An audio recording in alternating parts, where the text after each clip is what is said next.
जय माता दी। आइए सुनते हैं कुष्मांडा देवी की कहानी। माँ कुष्मांडा की उपासना से भक्तों के समस्त रोग शोक मिट जाते हैं। इनकी भक्ति से आयु, यश, बल और आरोग्य की वृद्धि होती है। माँ कुष्मांडा सेवा और भक्ति से प्रसन्न होती हैं। यदि मनुष्य सच्चे हृदय से इनका शरणागत बन जाए तो फिर उसे अत्यंत सुगमता से परम पद की प्राप्ति हो सकती है।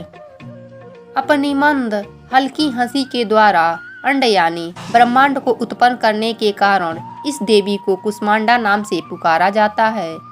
जब सृष्टि नहीं थी, चारों तरफ अंधकार ही अंधकार था, तब इस देवी ने अपने हास्य से ब्रह्मांड की रचना की थी। इसलिए इसे सृष्टि की आदि स्वरूपा, आदि शक्ति कहा गया है। इस देवी की 8 भुजाएं हैं, इसलिए यह अष्टभुजा कहलाई।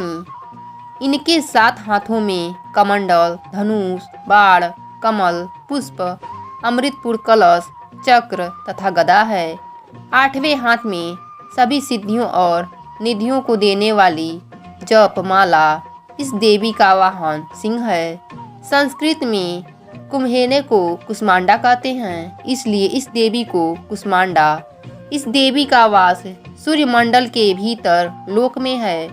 सूर्य लोक में रहने की शक्ति क्षमता केवल इन्हीं में है, इसलिए इनके शरीर की कांति और प्रभा सूर्य की भांति ही चमकीली है।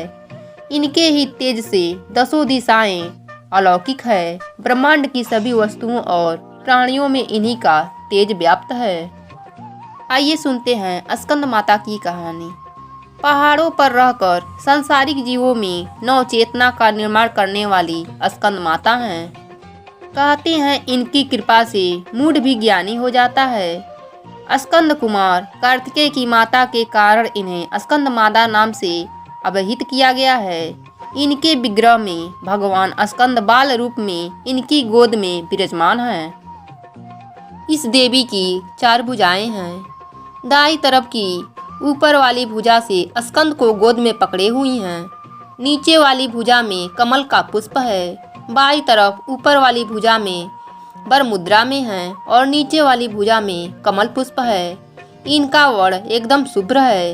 ये कमल के आसन पर विराजमान रहती हैं, इसलिए इन्हें पदासना भी कहा जाता है। सिंह इनका वाहन है। शास्त्रों में इनका काफी महत्व बताया गया है। इनकी उपासना से भक्त की सारी इच्छाएं पूरी हो जाती हैं।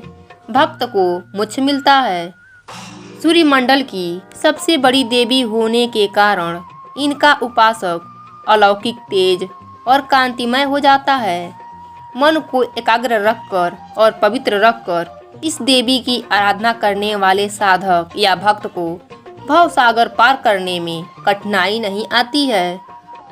उनकी पूजा से मोक्ष का मार्ग सुलभ हो जाता है। यह देवी विद्वानों और सेवकों को पैदा करने वाली शक्ति हैं, यानी चेतना का निर्माण करने वाली हैं। कहते हैं कालिदास द्वारा रचित रघुवंशम, महाकाव्य और मेघदूत रचनाएं स्कंद माता की कृपा से ही संभव हुई थीं। प्रेम से बोलिए दुर्गा मैया की जय।